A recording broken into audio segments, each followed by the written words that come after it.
Le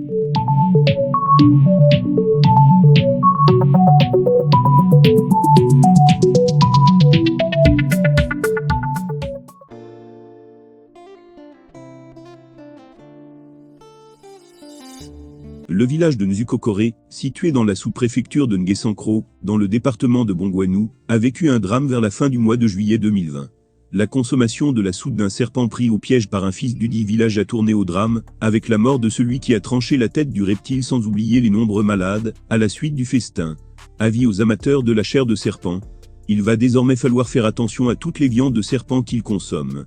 Car comme on le dit prosaïquement, ce ne sont pas tous les serpents qui sont propres à la consommation. Les populations de Nzukokore, village situé dans la sous-préfecture de Ngesankro, dans le département de Bongwanou en savent quelque chose. Les faits sont rapportés par la plateforme handpaysdor.org. Selon ce site, vers la fin du mois juillet 2020, l'un des fils de Nzukokore avait pris au piège un serpent. Mais à en croire cette source, le propriétaire du piège avait remarqué que ce reptile était un peu différent des autres. Néanmoins, il en a informé les amateurs de la chair de serpent du village, notamment 3 jeunes qui se léchaient déjà les babines, à l'idée d'en faire une soupe bien épicée. Mais une fois sur le lieu du piège, l'aspect un peu étrange du reptile refroidit les ardeurs de l'un des 3 jeunes. Ce dernier a même conseillé aux 2 autres de sauver la vie du serpent en le relâchant. Il essuie sur place un refus catégorique des 2 autres. D'ailleurs, séance tenante, la tête du reptile est tranchée. Ils prennent alors la direction du village pour le festin tant attendu. Une fois la soupe servie, celui qui a fait la proposition de sauver la vie du serpent se tient à l'écart et refuse d'en consommer. Toujours à en croire notre source, il a même réussi à dissuader certains amateurs de cette chair invités au repas. D'autres par contre n'ont pas boudé leur plaisir, et se sont bien régalés. Mais le lendemain, explique l'informateur de l'infodrome, tous ceux qui ont consommé le repas sont pris de violents maux de ventre. Une diarrhée chronique collective. Pire, celui qui a tranché la tête du reptile en est mort. Pour les autorités traditionnelles du village, il n'y a rien à faire. Ce serpent n'est pas simple. Autrement dit, il n'est pas comme les autres, et il faut faire quelque chose pour sauver la vie de tous ceux qui en ont consommé. Rapidement, ces autorités interviennent en faisant des sacrifices pour implorer l'indulgence des forces spirituelles de la forêt. Curieusement, après leur intervention, la santé des consommateurs du serpent s'est améliorée.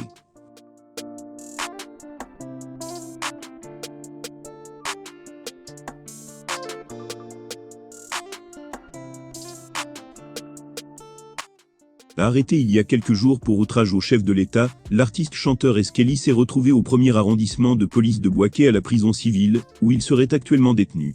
Des plaidoyers sont entrepris depuis lors, afin qu'il recouvre la liberté. Et à l'occasion de la célébration des 60 ans d'indépendance du pays, des rumeurs avaient prédit sa libération par le biais d'une grâce présidentielle. Mais, l'oiseau de Dieu est toujours en cage. En plus des excuses publiques de son frère aîné adressées aux autorités du pays, d'autres démarches sont aussi entamées notamment par des acteurs culturels, pour qu'il soit relâché. Il risque de passer devant un juge dans une dizaine de jours, si rien n'est fait.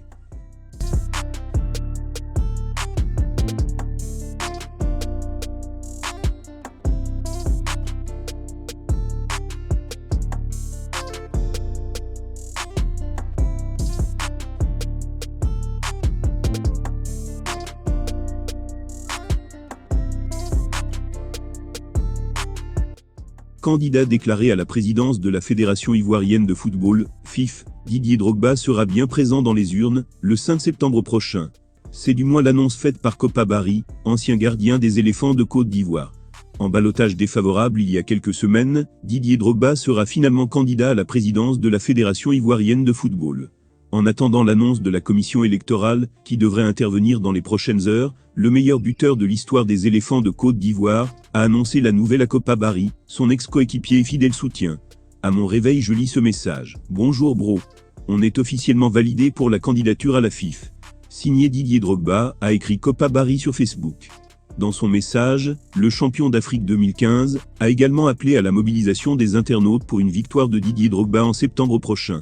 Cette décision de la commission électorale présidée par René Dibi est l'aboutissement de grands débats. Assurés d'être candidats, Sori Diabaté et Idriss Diallo n'avaient aucune crainte concernant ces travaux. Les véritables questions portaient sur la validité des parrainages de Didier Drogba, qui comportent notamment les signatures de dissidents de l'Africa Sport et de la MAFSI. Selon plusieurs sources proches de la FIF, la commission a décidé de ne léser aucun camp en validant les 3 candidatures sur 4. Seul le candidat Kwame Paul, qui n'a déposé ni parrainage ni caution, a vu son dossier rejeté. En attendant l'officialisation des candidatures par la commission, les différents camps poursuivent leur campagne pour la succession à Sidi Diallo. Par ailleurs, il n'est pas exclu de voir des recours introduits par les différents camps. La bataille pour la présidence de la FIF est donc plus que jamais lancée.